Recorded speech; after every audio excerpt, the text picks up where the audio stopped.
Greetings, ladies and gentlemen. We are back. It is me, once again, screaming into the void of the internet. No, it's been a while.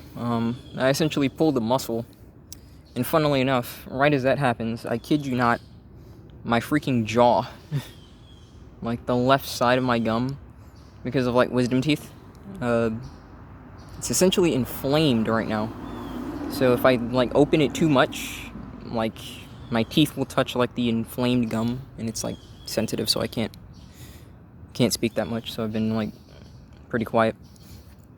But I was gonna talk about something because I've actually binged watched some shows that people recommended, and I don't usually watch shows like that. You know, it'll catch my eye every once in a while, and even in it, if it's not like bad but it's not good, I'll finish watching it because I'm one of these people where I'm not necessarily looking for perfection, but I'm also not looking for like just some average garbage. Like if there's an interesting message behind a story, then even if that story isn't amazing, I'll listen, right? And essentially, what I've wanted to talk about is why I'm very grateful for, I guess, media as a whole, that has given people, across history, because, stories have existed, I guess, for however long man's been around. And, we've really been able to improve, and I really picked a crappy time considering these birds are going to start making all this noise, even though the, like, freaking sun's going down and stuff. But I digress, For as ever, excuse me, I can't even talk right because of stupid gum. For however long humanity's been around, we've recorded stories, and there have been messages that we've tried to get across with stories, whether it's a fable, Boy Who Cried Wolf, Little Red, things like that. And then you got stories that are told in a more realistic sense, It's not necessarily some big bad wolf or anything crazy. It's just about talking about human nature, war, understanding differences and how that's not necessarily a bad thing. It's not necessarily bad to be different. You shouldn't be afraid to be different. And I kind of want to talk about that for a minute because you're in a day and age now where it seems like people are not understanding the importance of principles. They're not understanding the importance of, I guess, maintaining your humanity, Because it seems like the world is just dead set, especially like if you don't watch yourself right, on robbing you of your humanity. Like you look at these instances across human history where people have been put through absolute hell, If you don't believe that people have been put through hell, you don't read history. I mean that, man. And I'm sure that you can probably attest to something in your own life where you did not know if you were going to make it out. And honestly, if I'm not careful, I might have that upon me pretty soon, to be honest. Not to go too deep into personal matters, but I digress. We go through a lot of stuff, and you try being the same person afterwards. And it's easy to, just have people tell you, hey, man, it's only natural that, you just throw it all away and you just become this cold-hearted piece of garbage and stuff like that. But, when I hear people talk about principles and why they, abandon them, they say because it makes them feel more free and stuff like that. It makes them feel more free. But usually what I've realized a lot of times is, like, even the people that have, like, completely burned their conscience and stuff like that, there's usually, like, a sliver of it there. There's a sliver of it, There's a sliver. There's not many people, like, the people that have really, really done it, like, they're very rare. But there's usually, like, a sliver of the conscience remaining. And, I get that it's easy to, like, become calloused and just reject everything. Because, listen, I'm not one of these people that's a very emotional person, mind you. I'm not really exactly someone to be telling you, oh, you should just love everything and stuff like that. Far be it from me, all right? If you've been looking at my videos at all, that's not the way I really think. But I'm also someone that just says, like, I refuse personally to, like, just go along with everything. It's not that I'm on anyone's side, per se. I'm more on my side, And I think that's what people like to call self-actualization, where you're always, like, kind of holding yourself accountable, to sometimes a fault, to a standard where most people would, like, be like, they'll make excuses for myself, you still don't, and it's I think it's mainly due to how I grew up and what I've been exposed to. It's kind of just made me say, I just can't be someone who's gonna just go along with the flow. Because when I study history, I look at what going along with the flow is. When I see people that, like, for example, let's talk about, like, your nation. They talk about there was a time where you loved your nation. And I'd say, well, that's good. I feel like you should want to love, where you're born. The key word here is you should want. Should want. But you have to look at it for what it is. Now, wanting to love it is one thing. But can you love it, looking at it for what it is? Because there is usually how you would like to see the world, and then there is how the world is. And when you look at your nation, does your nation look out for you? Does your nation care about you? Does your nation prove its loyalty to you? And I can tell you right now that if someone were to tell me that they're just going to be blindly loyal to America, right? America. After how America has treated me, after how America has seen people, who in today's day and age, are standing on truth, are standing on morality, are standing on actual freedom, And no, it doesn't mean the conservatives, that doesn't mean any of that. It's not about left or right. It's just about standing up for something that they know is incorrect.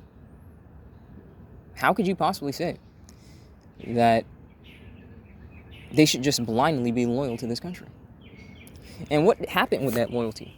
The so-called greatest generation was plunged into world wars. Plural, okay? They were plunged into that because they were blindly loyal to their country. Their country told them that, hey, this is a good reason to go kill these other people. Go do it. And what happened from that? Some of the worst things to ever be recorded, not necessarily in the sense that, like there wasn't anything worse that happened, but I will at least give people, once upon a time, a little bit more leeway because they didn't have knowledge, But now these people had knowledge, and they still went along with that, They had all of human history, even if it wasn't on the internet, in books and whatnot, because people used to read a lot more, right?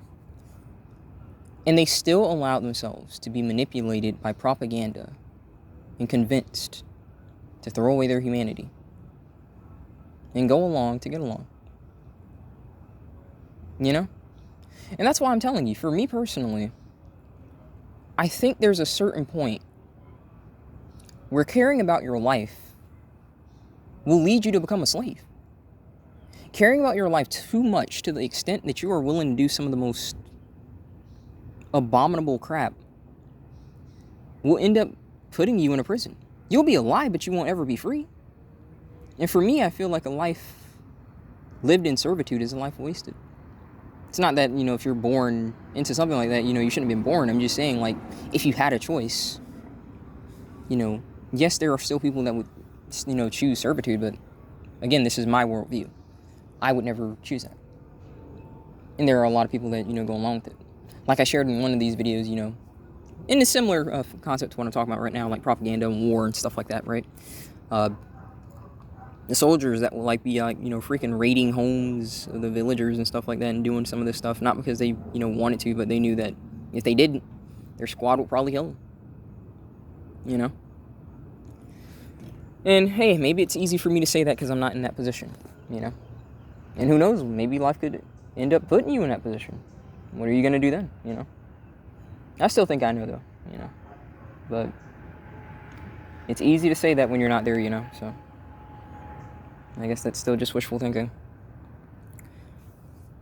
But what I'm trying to get at here is fiction and even nonfiction, because like I said, I really recommend looking at history. History is very enlightening about human nature and about the decisions that people make under pressure and stuff like that.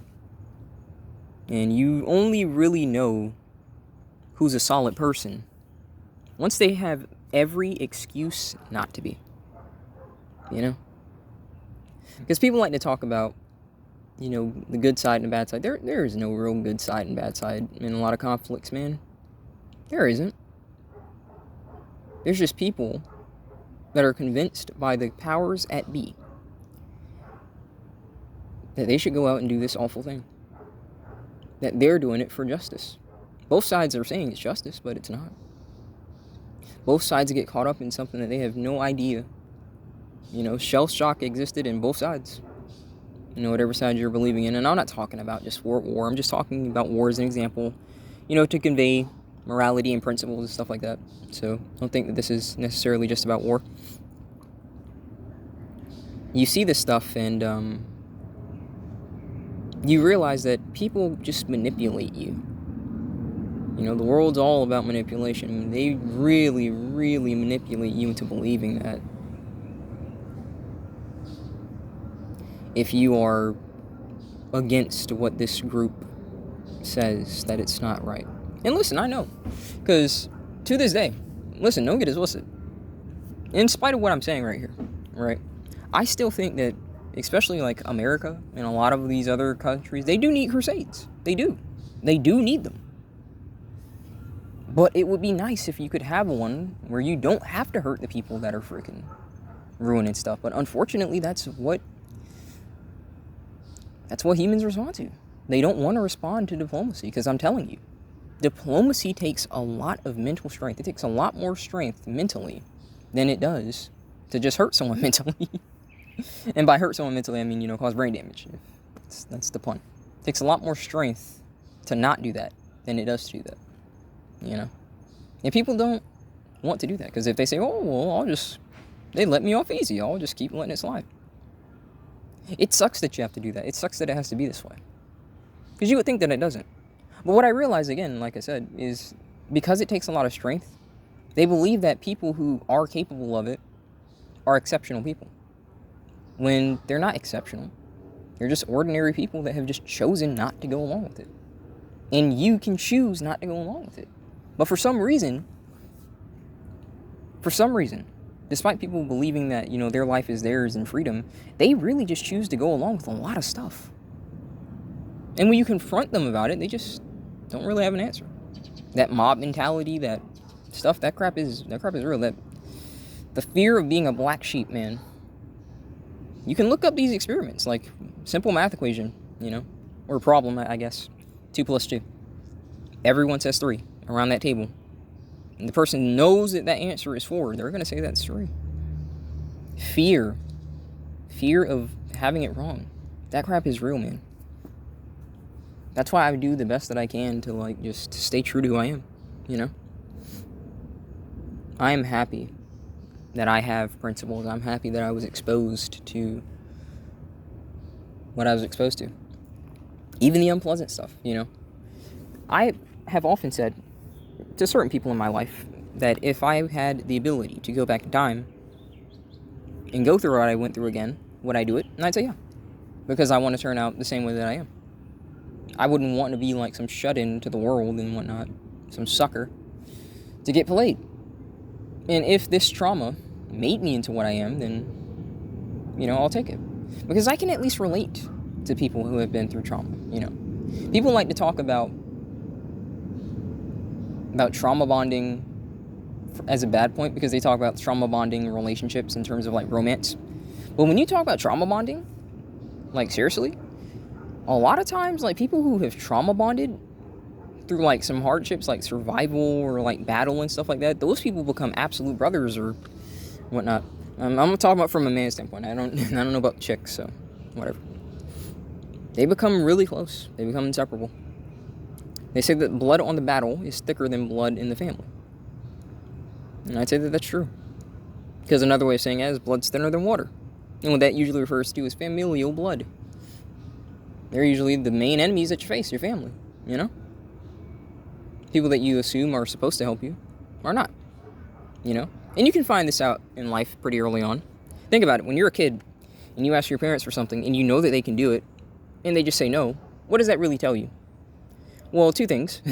1, maybe you should be a good boy or a good girl, if that is, in fact, the issue at hand. And number 2, they don't have to help you. They don't have to help you. They're not obligated to help you. I don't think that just because they're mommy or daddy or son or daughter, boyfriend, husband, you know, whatever it is, they're not obligated to help. And that's a mistake that a lot of people end up making. They think that they're obligated to help, and they're not. That's why I just say, I would rather just learn to look at the world for what it is than pretend that I can change it in some kind of capacity. I can't change the world, but I can change how I respond to it. I control my reaction to stimuli. Now, I'm sorry that you hear that. That's doggos, because they see a cat, which is lovely. Hopefully now that they don't see the cat, that they'll shut up.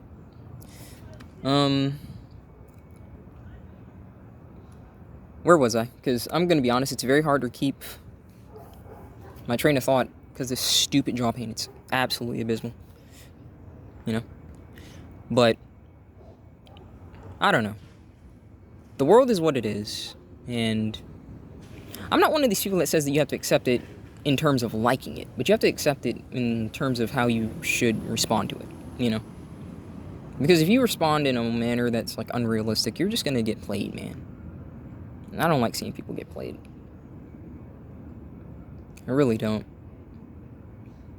It's pretty effed up to see someone get played. It's kind of why I couldn't, do business. I tried twice, pretty much. Studied business for 2 years with a family member, and I just couldn't do it. Tried to sell insurance for a year, couldn't do it. I just can't. I just can't play with people like that, man. I can't sit around here and convince this person that, oh, this is everything you need, you know, just trust it. You know how hard it is out here to just get by. I'm just not a swindler like that, you know. If I was gonna, like, steal from somebody, I'd rather, like, that just straight up be just stealing, you know, like, than freaking lying about it, you know. Not that I would want to steal from anyone to begin with. It's an interesting world, man. It really is when you take the time to think about it. But am I one of these people that thinks that it's meaningless? No, not necessarily. Is it burdensome? Oh, yeah, absolutely. It is a burden. It is a burden. It's a burden. But it can be bearable at times, you know, when you've got certain people. But so can it be unbearable when you don't have those people?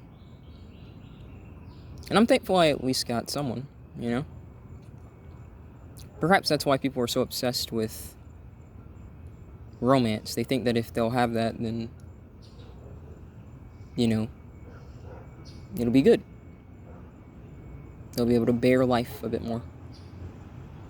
I feel like maybe they should really start just looking, just instead of romance, just a friend in general. A decent friend. You know, I don't know why people think that it's so complicated to make friends these days when, you know, like the things that you have a fascination with, an interest in. Find people that have the same thing. Do stuff with them. Hang out. I don't know what happened. You know, just because the internet exists doesn't mean that you can't go and hang, you know. One of the things I've always wanted to do, believe it or not, is literally just hang out with my friends. That's it. If I had all the money in the world, what I would do for the rest of my life is just make memories with my friends. That's it. I don't really care about, you know, fame and fortune and all that stuff. I would just like to make memories with my friends. That's all. That's about it. But I'm thankful for the principles that I've learned in my life because I've at least got a good head on my shoulders, and that's what people tell me. And I like to think so, because it's not hard. It's not hard to have a good head on your shoulders when you've got a massive wall of flesh telling you what not to do. And I don't mean that in the sense of, you know, they're like thumping on your forehead or something telling you not to do it. You just look at the lifestyles that they choose to do, and you look at where it leads, and I'm just like, okay, yikes. I don't think I like that at all, you know, like, I look at these wokies, and I'm just like, holy cow, dude, like, I'm good, you know, I'm just good, I'm good, you know, I can't control what you do with your life, but I'm just not gonna do that, You know those drugs? I think I'm good. That blood coming out of your nose and the shakes tell me everything I need to know not to mess with that. You know. They say that what is it, like a smart man learns by example, a wise man learns by someone else's example.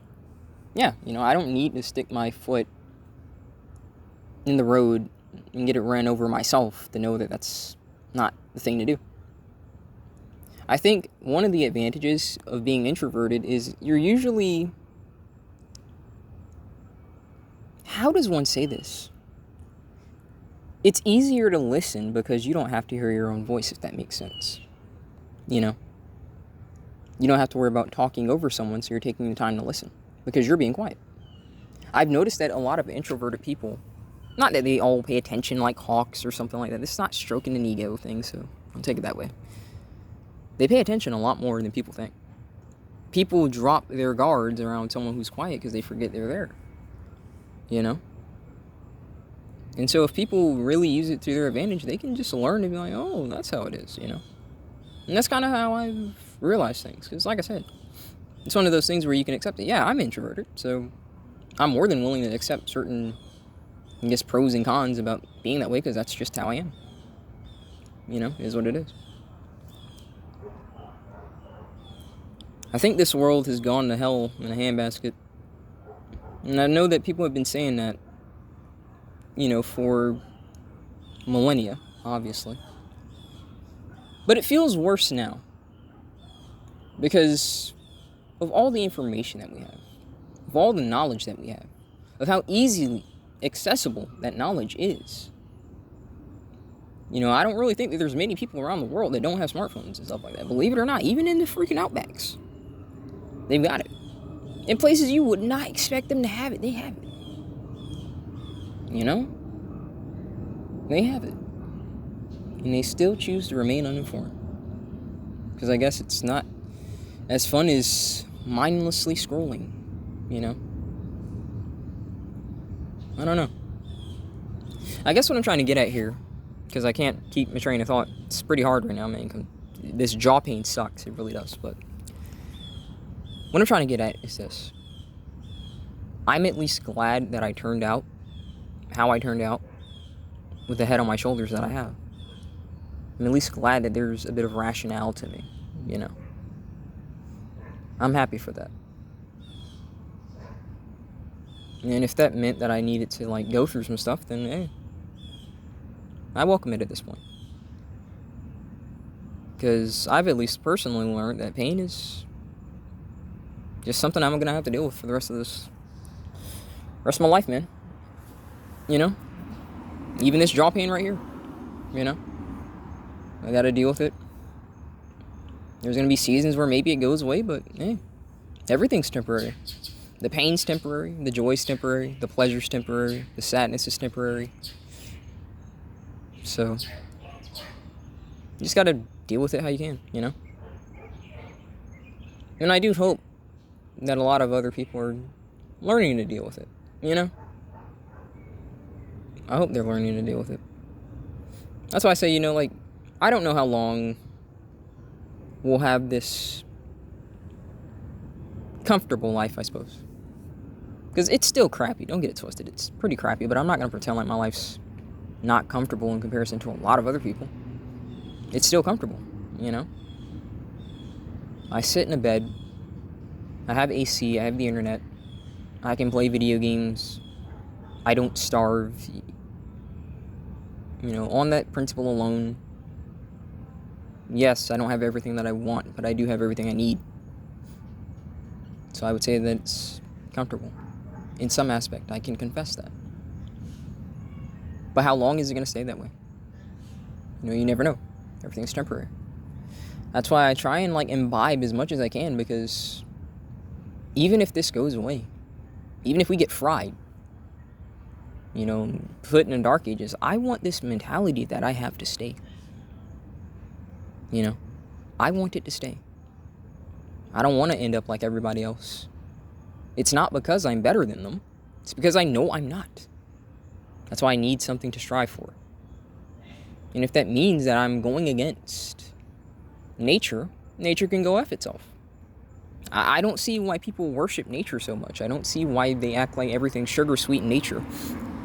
We have specifically built homes and things like that to like just basically say, yeah, I'm F the cycle of life.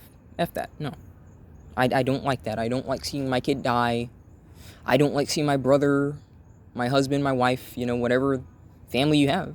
I don't like seeing them die, so I'm going to just find a way to get up out of that. That's basically the whole point of civilization. Just find ways to get out of it. Can you truly succeed? Obviously not, but we've at least succeeded in escaping the food chain. For now. Because trust, if you don't got firearms and stuff like that, trust, you are very much on the food chain. You better believe that. But I'm going to go ahead and conclude it here because I don't want to just ramble. I hope I wasn't completely all over the place. I hope you at least got something out of it, if you did.